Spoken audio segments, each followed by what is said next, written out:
Mirë mbrëma, në fakt është mirëmëngjesi, mirëmëngjes të dashur miqtë e mi. Ja ku po ritakohemi sërish me mua Tirona Lilin, pikërisht këtu në kanalin Monitor TV, për të ndarë bashkarisht analizën, për të bërë një analizë rreth ngjarjeve më të fundit se çfarë po ndodh tashmë në jetën e Mateo Borit.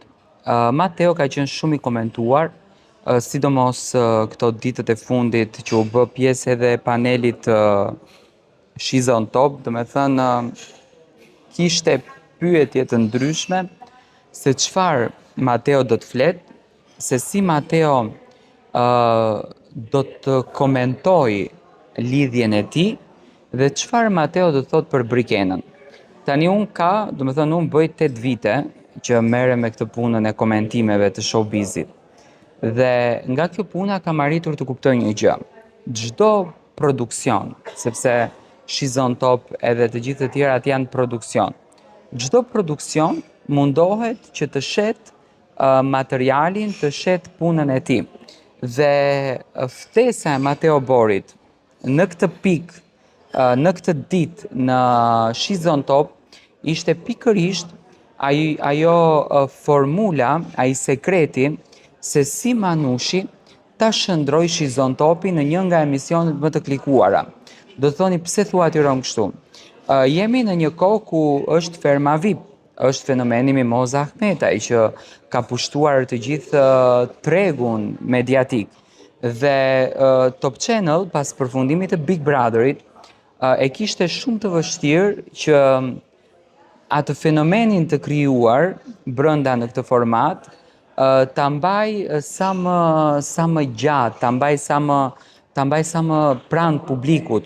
Dhe në këtë rast, do me thënë, historia mes Mateos edhe Brikenës, edhe pse unë pa marrë parasysh që ato e pranuan, që do me thënë nuk janë më në lidhje dashurie, nuk janë më pranë njëri tjetrit, etj, është një vendim i tyre, në fakt një vendim që çuditërisht u tha vetëm në Instagram, duke e njohur televizionin Top Channel, nuk i ftojnë në emision, nuk folën për jetën e tyre. Dhe pikërisht sot, ditën e sotme, priteshte që në She's on Top Mateo Bori të fliste për marrëdhënien me Brikenën, Mateo Bori të tregonte historinë e tij me Brikenën. Por atë që unë e thash që Mateo nuk do të flet, sepse po të flet Mateo sot do të humbet kureshtja për ta parë She's on Topin të dielën tjetër. Unë dua të jemi drejt për drejt në mendimin tim, unë kështu mendoj dhe ndoshta nuk është kështu, por unë kështu mendoj dhe pikërisht ishte ky mekanizmi që produksioni përdori për interesin e tij që Mateo Bori, do me thënë të shfaqet vetëm si një panelist në rolin e tij profesional dhe mos të flet fare për Brikenën edhe pse prisnin. Kam patur nga ato komente që më kanë ardhur, nga ato mesazhe që më kanë ardhur, që më kanë thënë o Tiron, po si nuk e tha Mateo një fjalë për unazën që e ka hequr, si nuk e përmendi Mateo fare Brikenën, si nuk e komentoi Mateo fare Brikenën, po ka inat e paska. Jo, nuk do të thotë që e ka inat. Unë nuk besoj që Brikena dhe Mateo kanë haruar njëri tjetrin për 4-5 ditë. Nuk harohet dashuria për 4-5 ditë, po ka dhe nga ata që thonë që nuk ishin të dashuruar fare dhe këtë gjë bën për interes. Nuk e shoh kështu. Mendoj që në qoftë se çifti është ndarë, se tani Brikena ishte një tip që mërziteshte shpejt, hidhëroheshte shpejt, lëndoheshte shpejt dhe këtë të ashtu quajtur ndarje te Brikena nuk mundeshte ta marrësh edhe shumë përbas.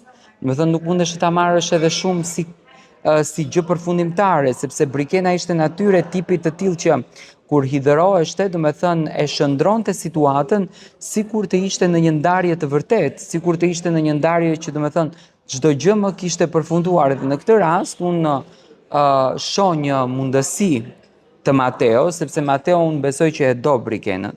Nuk më bindën mua njëri në botë që Mateo nuk e do Brikenën, sepse ishte Mateo ai që mërziteshte, ishte Mateo ai që lëndoheshte. Ai e kishte kuptuar që jashtë e duan, ai e kishte kuptuar që jashtë e duar trokasin dhe mundeshte edhe fare, ama fare të mos të merret me Brikenën, por ai e simpatizonte. Do të thënë atij pëlqente natyra humori që Brikena shfaqte. Do të rikthej një moment. Për shembull, kur Brikena iku në Itali të takoj familjen e saj, Matteo Bori nuk postoi asnjë gjë deri në momentin kur e nxori fotografin që me Brikenën ka folur shtator, do me thënë, ka qenë tepër i kufizuar.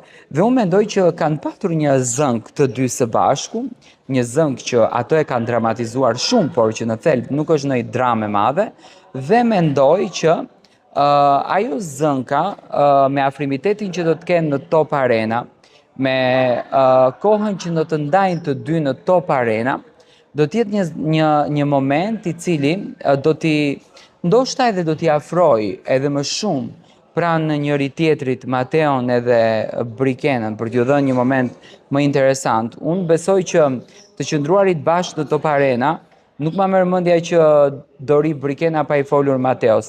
Fakti, të dalim tek fakti, do të thënë që Mateo nuk ka folur sot, të qëndrojmë aty ku ishim, fakti që Mateo nuk ka folur sot në Shizon Top, ky është një mekanizëm që produksioni nuk dëshiron që Mateo të flet, Mateo ta tregon sekretin e tij, sepse ky sekreti do ta mbajnë më gjatë materialin aktiv dhe Shizon Top do të ndiqet çdo të diel. Pse u bë Mateo pjesë e panelit, sepse Shizon Topi s'kishte klikime, Shizon Topi s'kishte ndjekje dhe duheshte me patjetër që të përdoret një mekanizëm i tillë, duheshte me patjetër që të përdoret një situatë e tillë ku Matteo Bori të ishte në qendër të vëmendjes, që Shizon Topi do të thënë të vinte më fuqishëm se kur, Kur e them më fuqishëm se kur, do të thënë të vinte më interesant se kur. Dhe kjo është sekreti përse sonte Matteo nuk shpjegoi asnjë gjë dhe nuk tha asnjë gjë as për Brikenën, as për marrëdhënien, as për Unazën, ato që në fakt publiku i ka pritur me kohë, por unë ju kam thënë që Mateo nuk do të flet. Me thënë Mateo nuk do t'i thot. Kjo është mendimi im. Dhe unë mendoj që Mateo do ta mban më gjatë këtë. Ndoshta jo se Mateo do ta bëj, po është i detyruar nga produksioni që të bëj veprime të këtilla, por gjithsesi presim se çfarë do të ndodh. Do të jetë interesante Top Arena që është shumë afër me data, kanë mbetur edhe 2-3 ditë me prime-in e parë. Do të shikojmë si do të jetë qasja mes Brikenës dhe Mateos, çfarë do t'i thonë ato njëri tjetrit, a do të ketë një bisedë apo jo, apo do të jetë gjithçka një blanko sa për sy e faqe të publikut, aty do të kuptohet më shumë, por unë brenda vetes time kam një dyshim që ndarja e tyre nuk është një ndarje e vërtetë. Këtë dyshimin e kam unë. Dyshoj që është një ndarje me një prapavi që ka të bëjë domethënë me interesin e produksionit ku janë, por edhe interesin e tyre. Dua të marr mendimin tuaj në gjithë analizë, shpresoj që mos t'ju kam lodhur, por analizat nuk mund të bëhen të shkurtra, duhet të ketë një fillim, duhet të ketë një mes, duhet të ketë një fund. Do të thënë nuk mund të merret të faktit të analizojmë nga hiçi për një diçka që është shumë e rëndësishme, që flitet për një lidhje dashurie që dikur ishte triumfuese dhe sot ka përfunduar jashtë asaj.